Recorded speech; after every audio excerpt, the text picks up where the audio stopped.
Olá, caríssimos!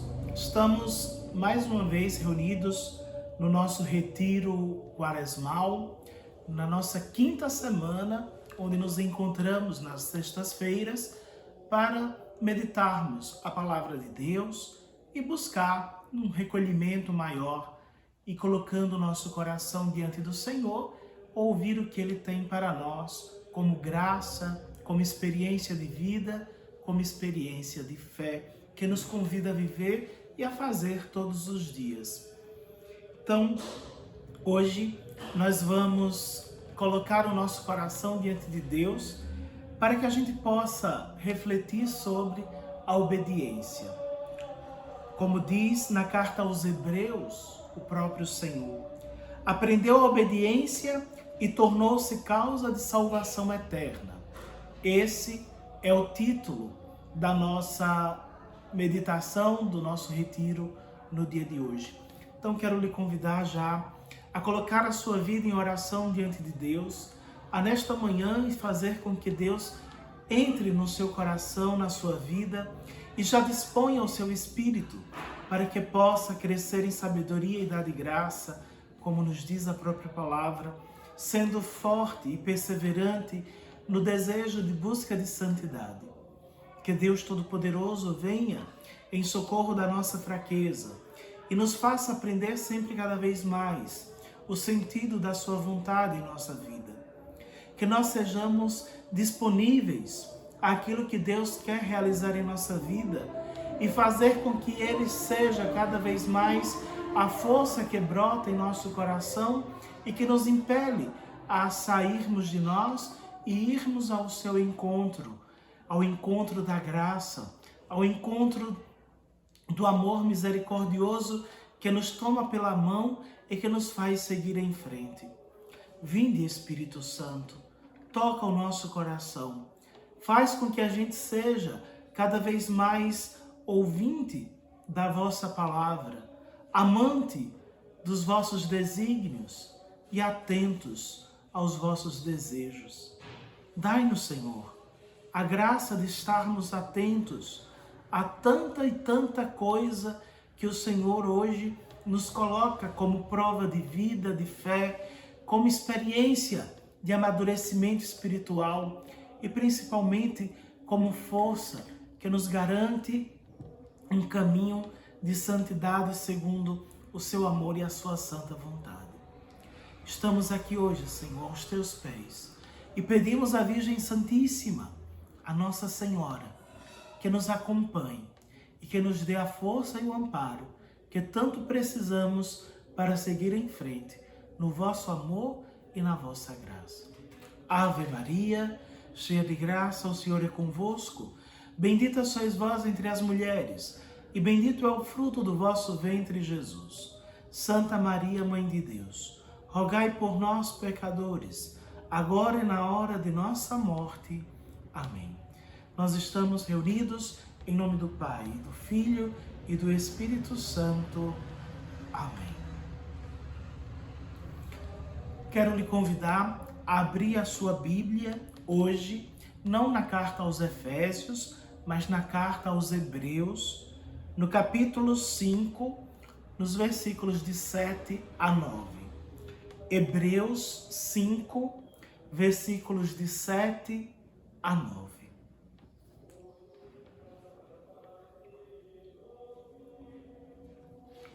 Diz o texto: Cristo, nos dias de sua vida terrestre, dirigiu preces e súplicas, com forte clamor e lágrimas, àquele que era capaz de salvá-lo da morte. E foi atendido por causa de sua entrega a Deus.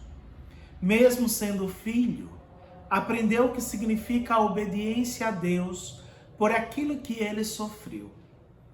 Mas, na consumação de sua vida, tornou-se causa de salvação eterna para todos os que lhe obedecem. Palavra do Senhor. Graças a Deus. Como acabamos de ver no texto da carta aos Hebreus, temos várias assertivas a respeito da liberdade com que Jesus assumiu o projeto de Deus em sua vida. Primeiro diz: Cristo, nos dias de sua vida terrestre, dirigiu preces e súplicas com forte clamor e lágrimas àquele que era capaz de salvá-lo da morte. Então aqui nós temos uma primeira realidade. Cristo, ele clama a Deus diante da perspectiva da sua morte iminente. Essa é uma realidade. Jesus, sabendo que sua morte se aproximava, ele sofreu a angústia própria do ser humano, a angústia de saber que a morte se aproxima.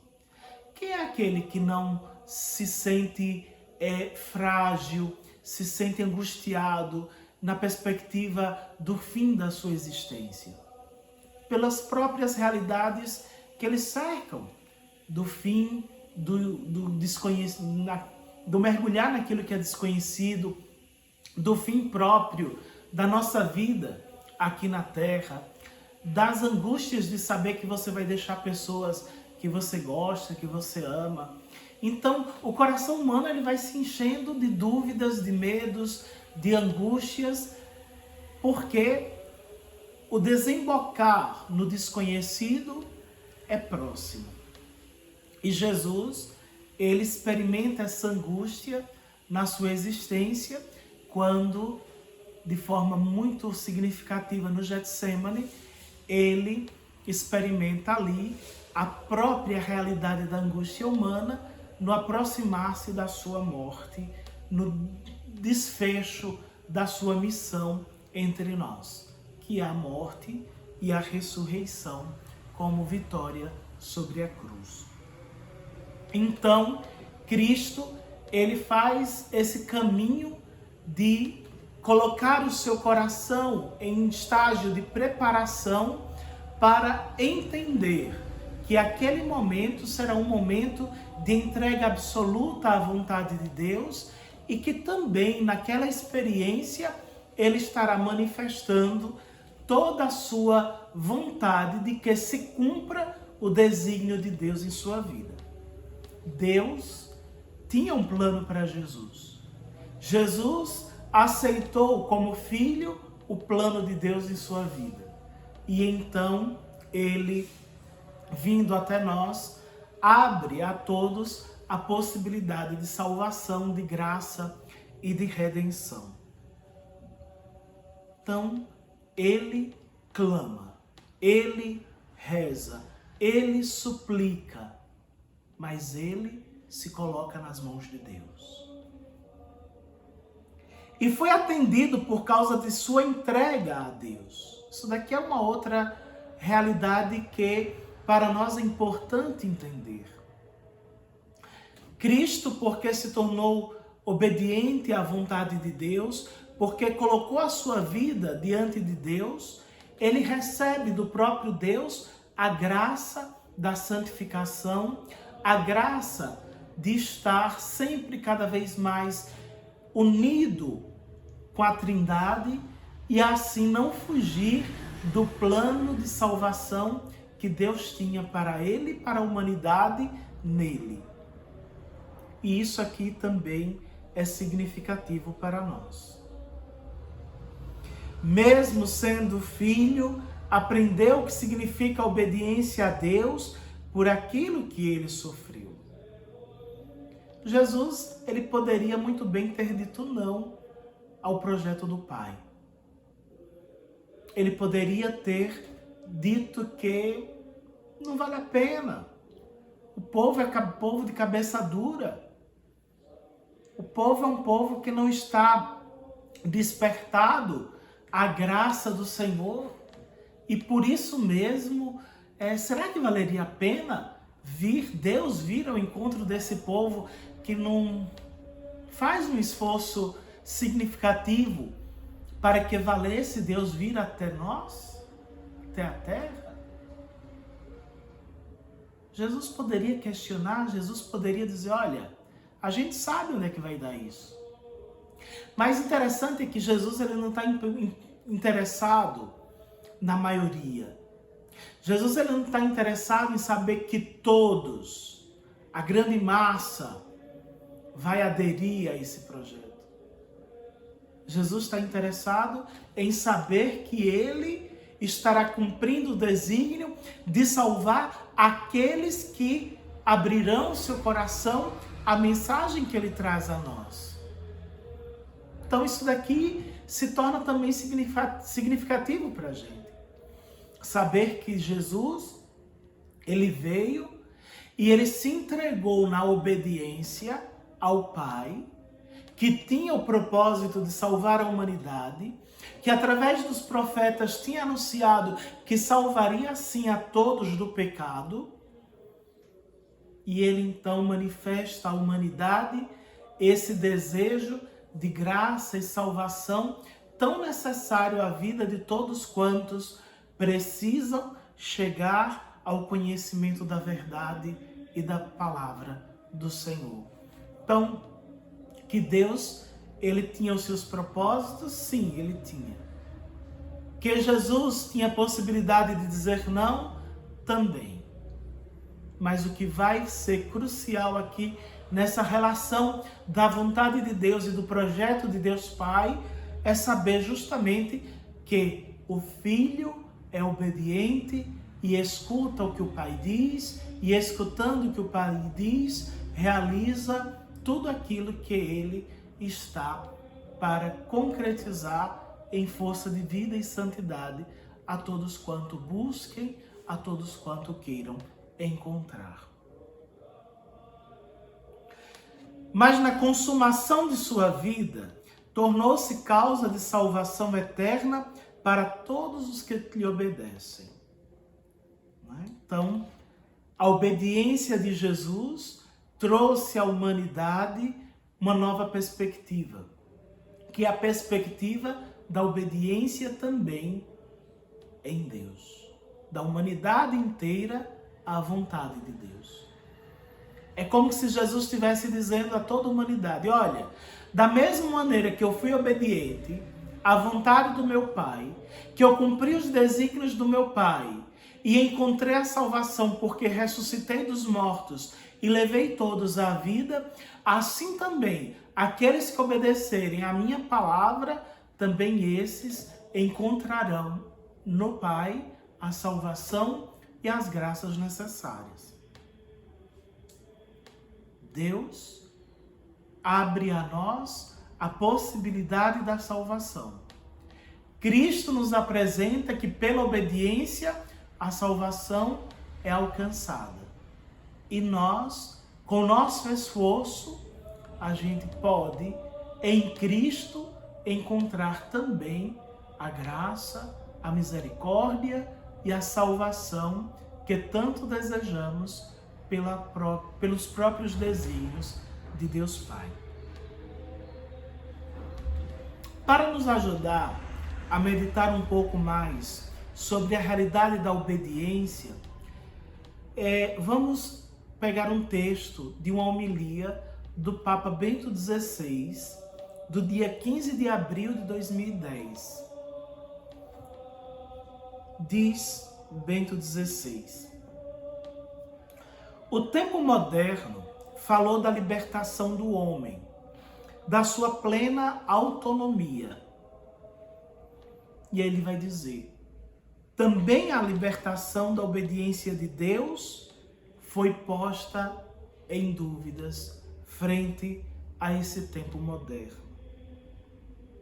A obediência já não deveria existir.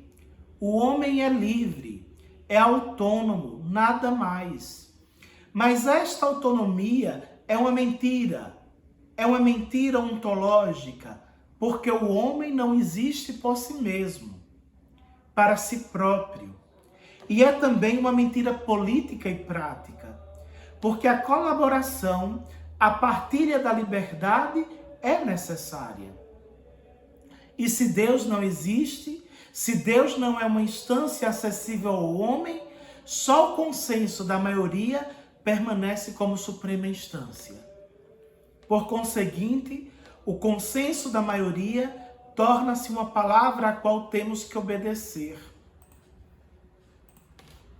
E este consenso sabemos-lo da história do século passado, pode ser também um consenso do mal. Assim, vemos que a chamada autonomia não liberta verdadeiramente o homem. A obediência a Deus é a liberdade, porque a verdade é a instância que se põe diante de todas as instâncias humanas. Na história da humanidade, estas palavras de Pedro e de Sócrates são o verdadeiro farol da libertação do homem, que sabe ver Deus e, em nome de Deus, pode e deve obedecer não tanto aos homens, mas a Ele, e assim libertar-se do positivismo da obediência humana. As ditaduras foram sempre contrárias a esta obediência a Deus. A ditadura nazista, como a marxista, não podem aceitar um Deus que esteja acima do poder ideológico. E a liberdade dos mártires, que reconhecem Deus precisamente na obediência ao poder divino, é sempre o gesto de libertação mediante o qual nos é conferida a liberdade de Cristo. Hoje, graças a Deus, não vivemos sob ditaduras, mas existem formas sutis da ditadura. Um conformismo que se torna obrigatório, pensar como todos pensam, agir como todos agem, e as sutis agressões contra a igreja, ou até mesmo sutis, demonstram que este conformismo pode realmente ser uma verdadeira ditadura. Para nós vale isto: deve-se obedecer mais a Deus do que aos homens. Mas isto supõe que conheçamos verdadeiramente a Deus e que deveras desejamos obedecer-lhe. Deus não é um pretexto para a própria vontade, mas é realmente Ele quem nos chama e nos convida, se for necessário, até ao martírio. Por isso, confrontados com esta palavra que dá início a uma nova história de liberdade no mundo, oremos sobretudo para conhecer Deus, para conhecer humilde e verdadeiramente Deus, e conhecendo a Deus, para aprender a verdadeira obediência, que é o fundamento da liberdade humana. Pois bem, caríssimos, assim nos fala um pouco Bento XVI acerca dessa liberdade e dessa ditadura que às vezes estamos sujeitos, quando não vivemos aquilo qual deveríamos viver, que é a vontade de Deus.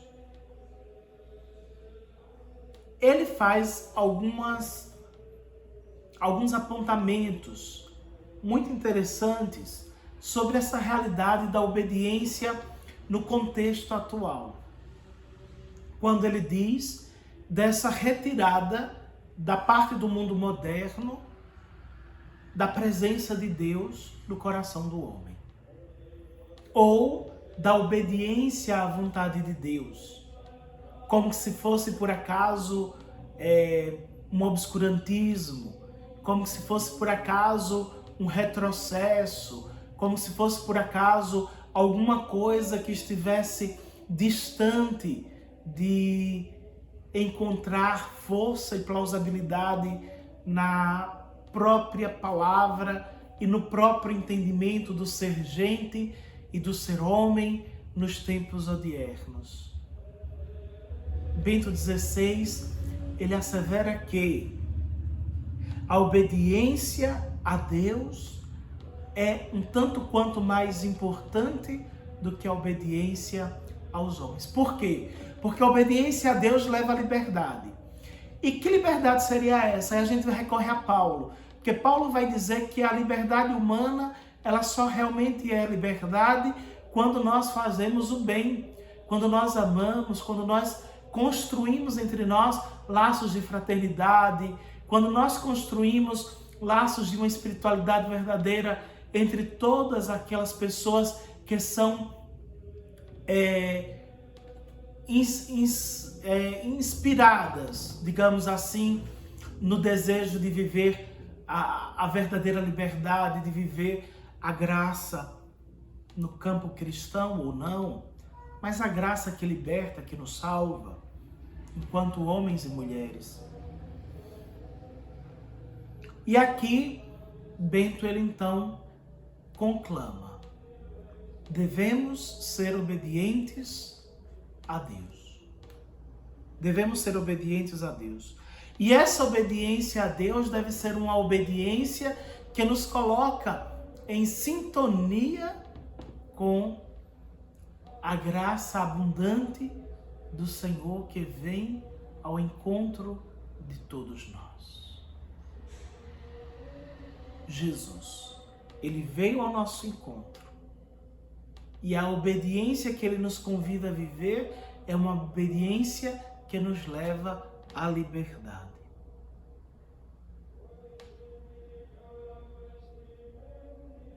E é interessante como Bento ele coloca, né, dentro dessa perspectiva de como o mundo moderno hoje pensa, né? A obediência ela já não deveria existir. O homem é livre, é autônomo, nada mais. Que mentira.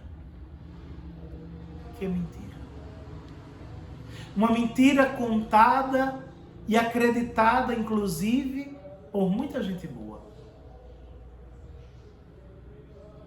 Aquela famosa campanha, né? Meu corpo, minhas regras.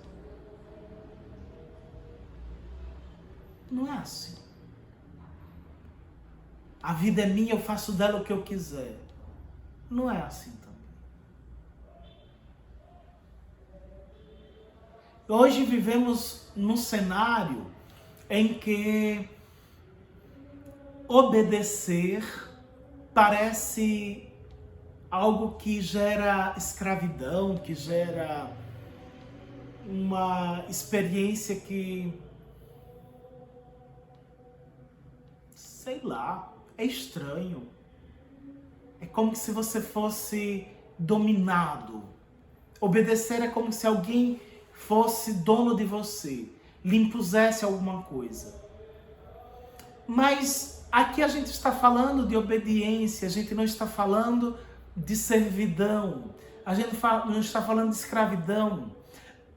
A obediência a Deus, ela é realmente livre justamente por isso, porque você obedece a partir de uma liberdade interior.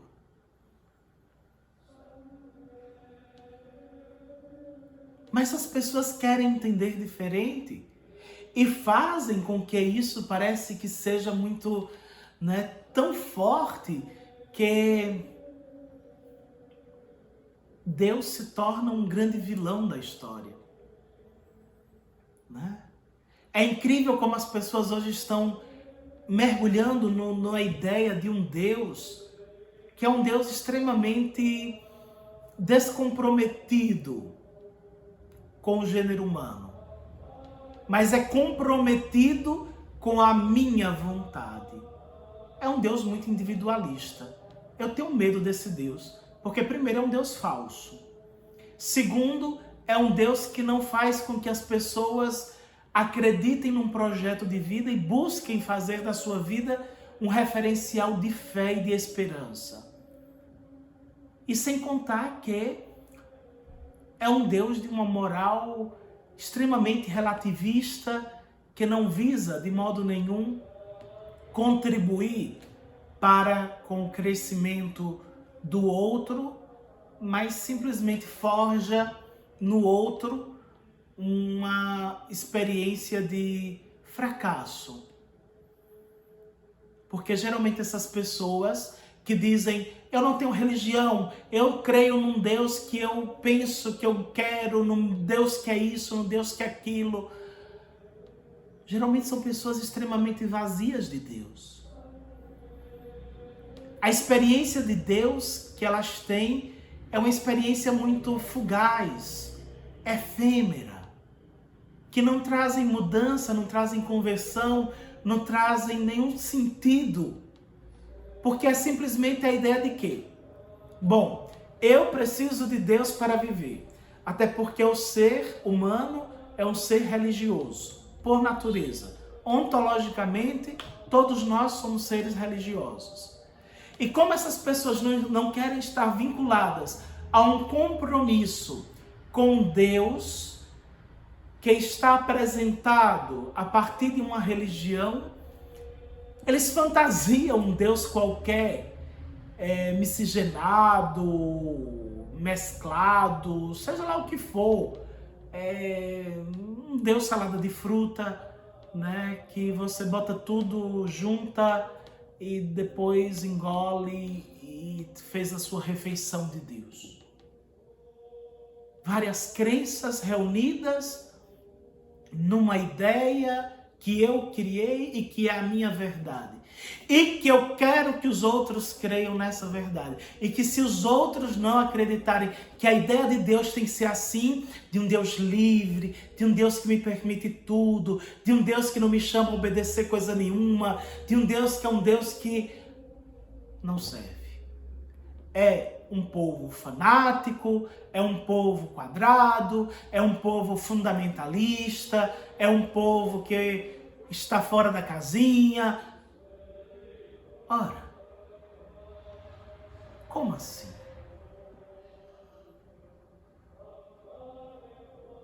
Obedecer a Deus é um ato de liberdade.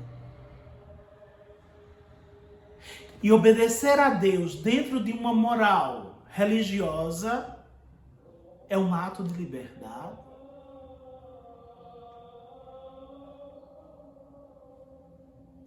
Por isso eu desconfio muito de quem prega esse Deus livre,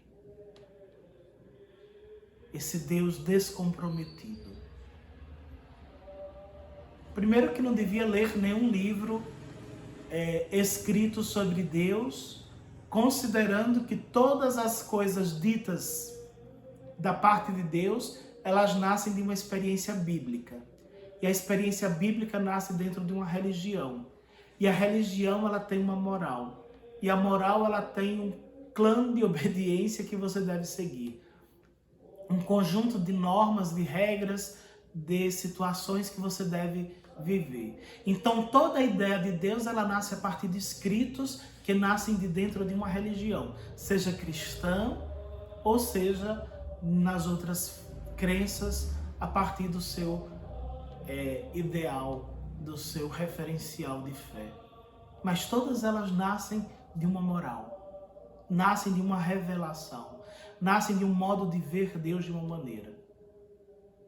Então, as pessoas que não acreditam que a obediência a Deus ela é um ato de liberdade, elas nunca deveriam se dizer crentes em Deus, porque até nisso elas estariam emperrando a própria liberdade de não crer em Deus.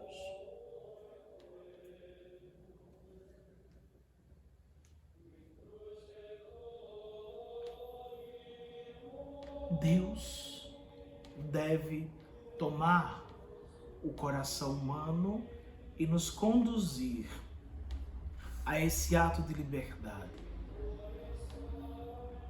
É interessante uma outra coisa que o Papa Bento, ele traz como reflexão também, né? Essa autonomia, diz ele, não é uma liberdade verdadeira. Por quê? Porque tudo aquilo que é desprovido da obediência a Deus é eivado de ideologia. E aí ele cita os nazistas e as ditaduras marxistas que impõem um Deus ideológico.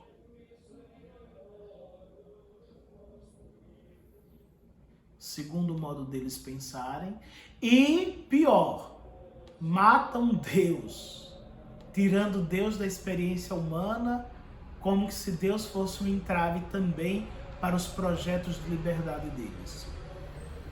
Né? Se pudesse pensar um Deus marxista, se pudesse pensar um Deus nazista, estariam totalmente desprovidos de uma ideia real de Deus. Livre, que expressa alegria, liberdade, que expressa amor ao próximo e não a um projeto pessoal, e não a um projeto ideológico.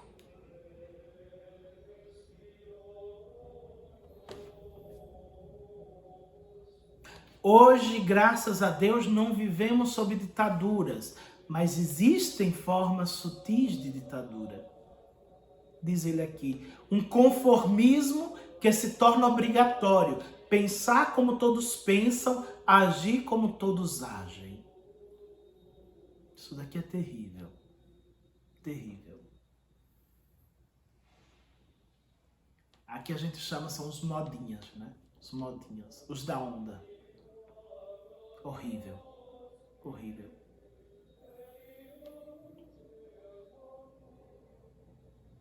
Ah, mas todo mundo faz, mas todo mundo rouba, mas todo mundo se prostitui, mas todo mundo adultera, todo mundo casa, descasa, todo mundo. A maioria está fazendo isso. Você não é maioria, você é indivíduo. Deus não lhe fez comunidade, Deus lhe fez pessoa. É interessante isso, né? Deus lhe fez pessoa. Para quê? Para que você, a partir da sua individualidade, tome consciência de como você deve ser e se portar no mundo de hoje.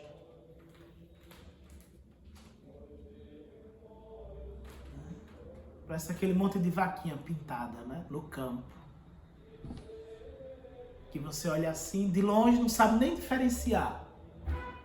Né? Tem que olhar no ferrão e nos detalhes para diferenciar uma da outra.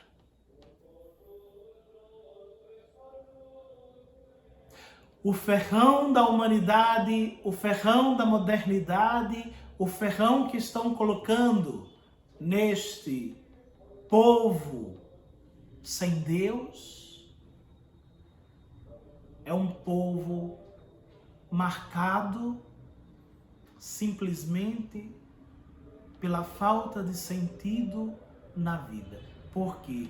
Porque não tem o que seguir, não tem metas de chegar, para chegar em algum lugar. Não colocam propósitos a serviço de si mesmos, nem a Deus. E se perdem.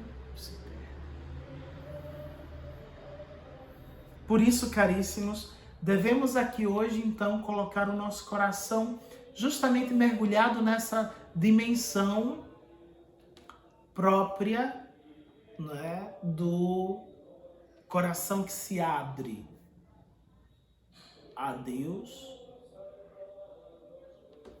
com simplicidade, com reverência, reconhecendo a fragilidade humana e sabendo que eu não sou massa, eu não sou os outros. Eu sou um indivíduo amado por Deus, querido por Deus, criado por Deus e que fui salvo por Deus, resgatado por Ele.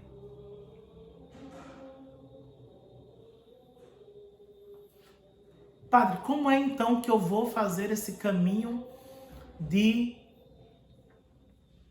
mudar a minha consciência, de fazer com que eu experimente a graça de Deus e me converta? O próprio Papa Bento, ele coloca a receita.